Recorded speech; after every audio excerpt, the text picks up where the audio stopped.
A U.S. senator, a homeless man, a single dollar. He asked for spare change. But what he received changed everything. This isn't a story about politics.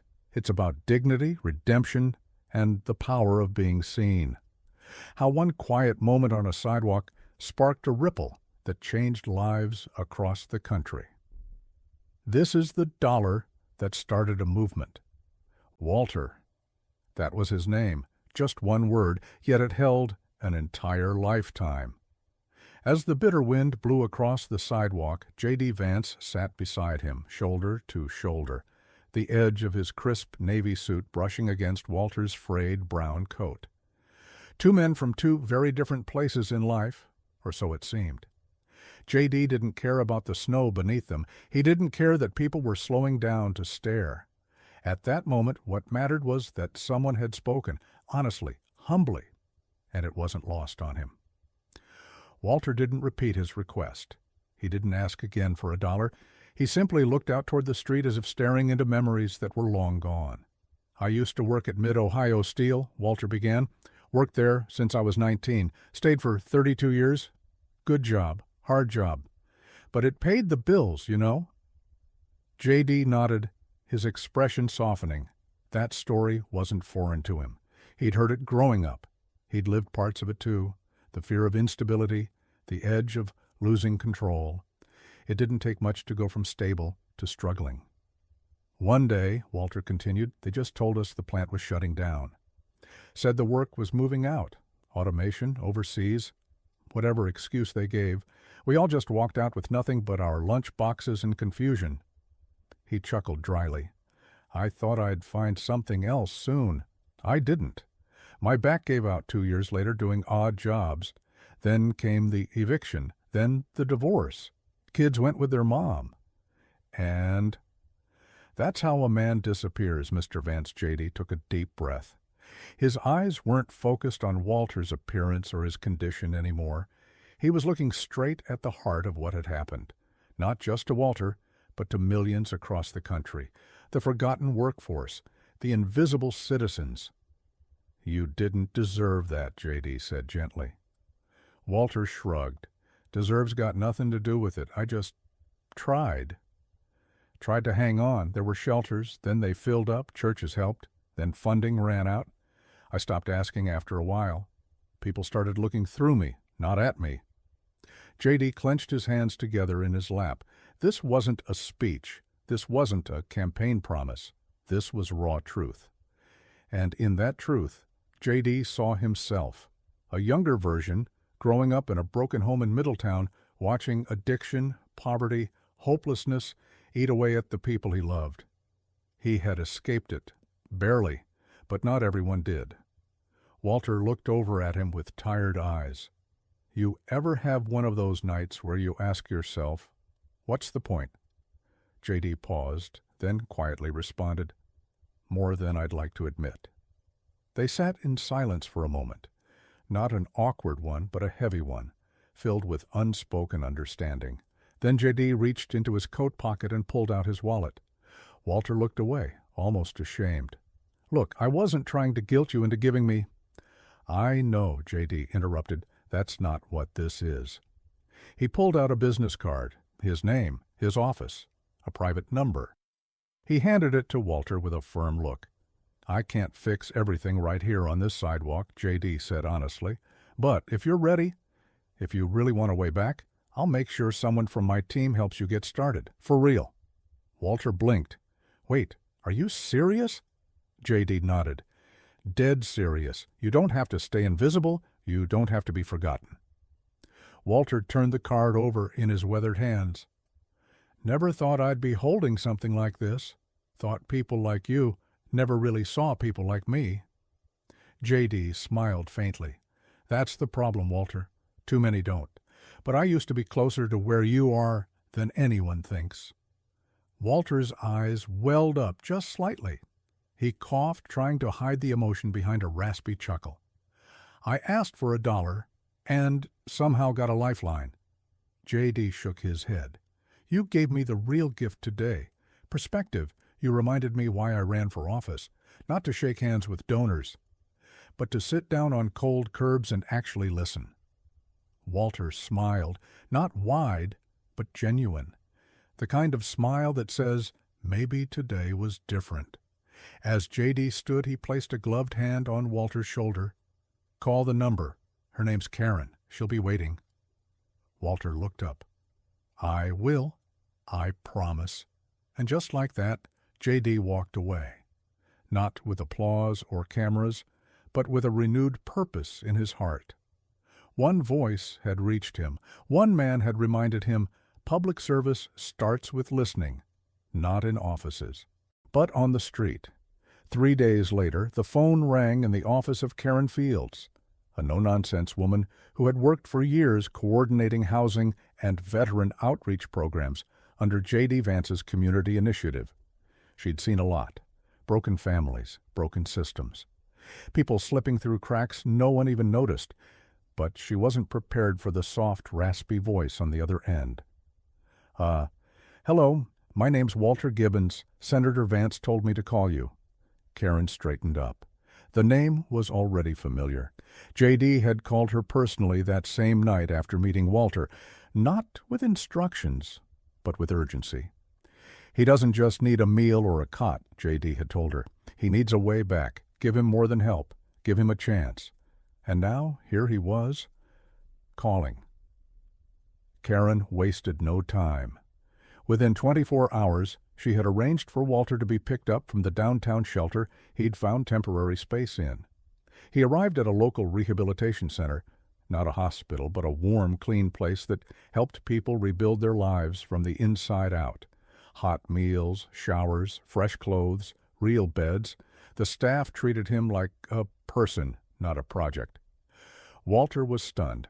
He kept asking, "Are you sure this is for me?" The answer was always yes, but the surprises didn't stop there.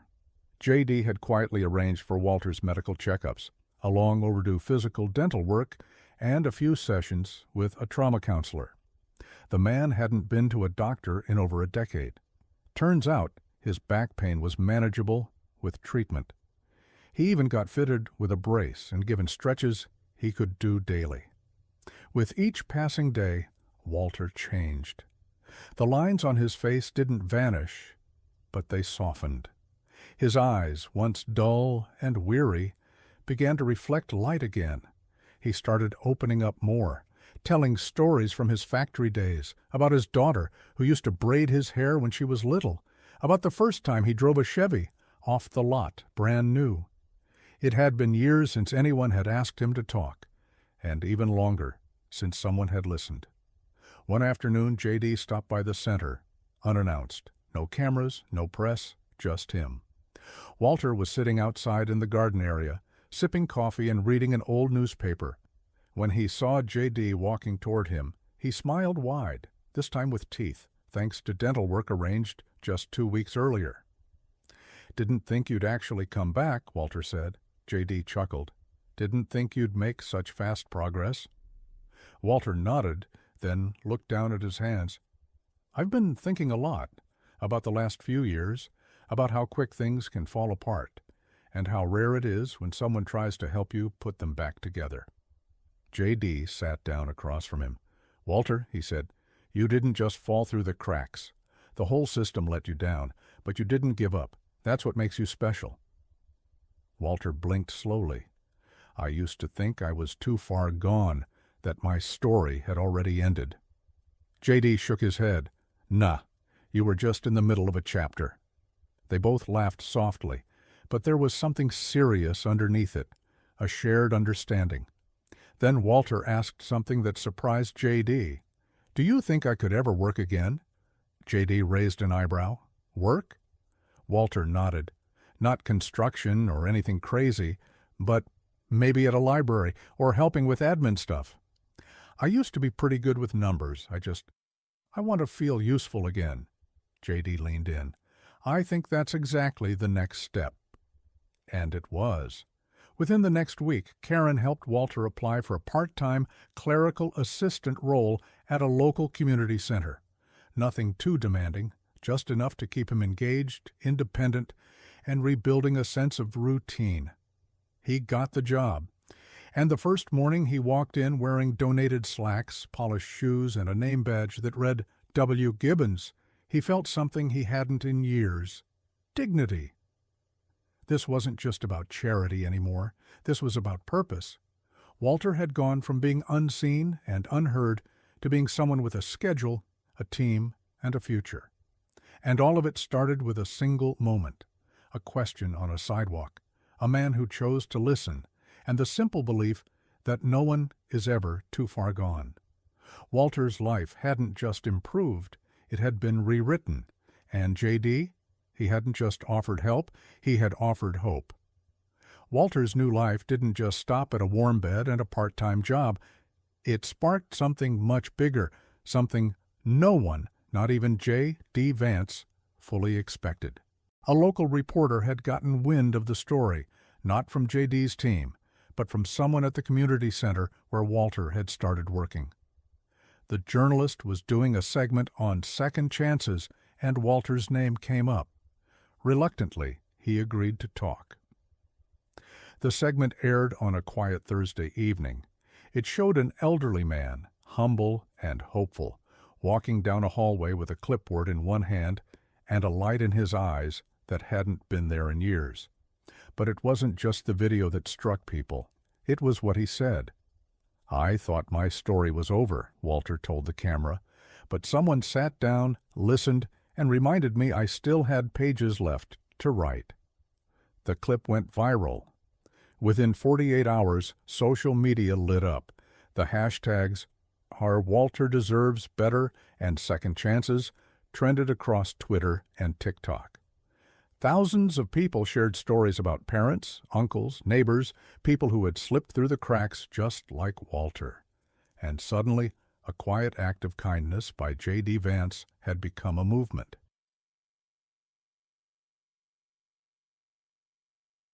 Organizations respond nonprofits began reaching out, asking how they could support more Walters. J.D.'s office was flooded with emails, not for donations, but for information. How could they help? Where should they go? Could this be done in other states? J.D.'s team acted fast. They pulled together a rapid response task force to connect federal, state, and private support systems. They weren't just giving handouts, they were mapping pathways. J.D. dubbed it the Second Step Initiative, a pilot program focused on transitional housing, job reintegration, and mental health support for older homeless individuals. It wasn't about saving everyone. It was about starting somewhere. Walter was the proof that it could work.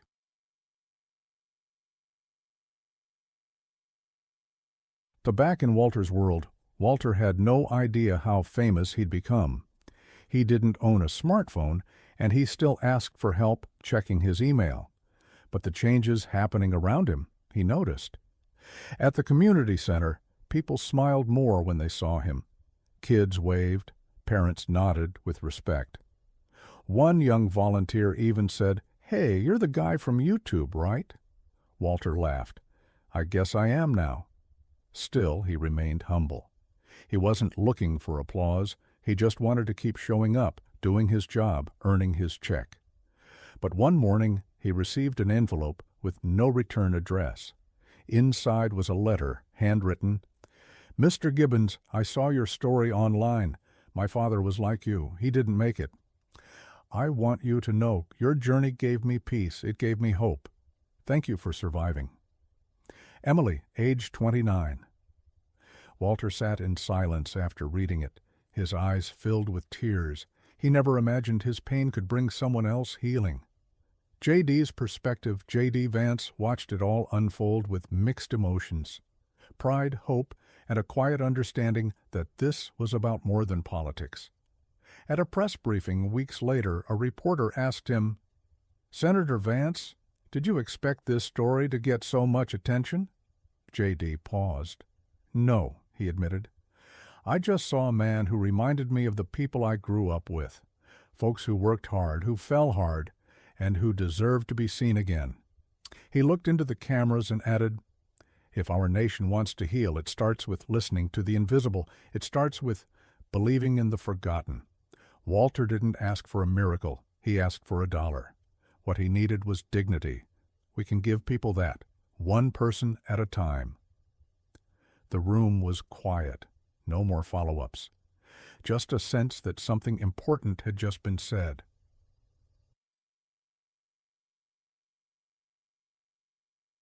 Beyond politics, other senators began contacting JD's office. Could the second step model be shared in their districts? Could his team visit local communities? This wasn't about party lines anymore. It was about people. Walter's simple story had become a national conversation, not about handouts, but about humanity, not about statistics, but about stories. And while JD continued his work in Washington, he never forgot that afternoon on the sidewalk. It reminded him that one voice, even one barely heard, could echo louder than any campaign speech. And Walter? He now spoke at monthly community breakfasts, sharing his story with grace and gratitude. He'd always end with the same words, "Don't walk past people like me." Sometimes all we need is one person to stop and listen. 6 months had passed since J.D. Vance first sat down beside a homeless man on a cold sidewalk. 6 months since Walter had asked for a single dollar. And now, standing inside the brightly lit community center, J.D. found himself face to face with a completely transformed version of the man he once met in shadows. Walter looked different, not just physically, but spiritually. His clothes were pressed. His posture had straightened. His eyes, they sparkled now, like someone who had been given a second shot at life and had taken. He waved Walter to the front of the room. "I could stand here and tell you what I think about policies and programs," J.D. said. "But instead, I want to introduce you to the man who changed my entire perspective on what real impact looks like." Walter approached slowly, still modest, still unsure of all the attention, but ready. He took the microphone, cleared his throat, and began. "I don't have a college degree. I don't know how to fix the economy, but I know what it feels like to be cold, hungry, and forgotten, and I know what it feels like when someone, even one person, looks at you and says, 'You still matter.'" The room fell silent. He went on to share pieces of his journey, losing his job when the factory shut down, drifting through shelters, getting used to people ignoring him like he didn't exist. But then he paused and looked over at J.D. "I asked this man for $1, Walter said, his voice cracking. "I didn't expect much, but instead I got a doorway back to life." Applause erupted, not the kind given to a politician, but the kind reserved for a survivor. And as Walter stepped down, something remarkable happened.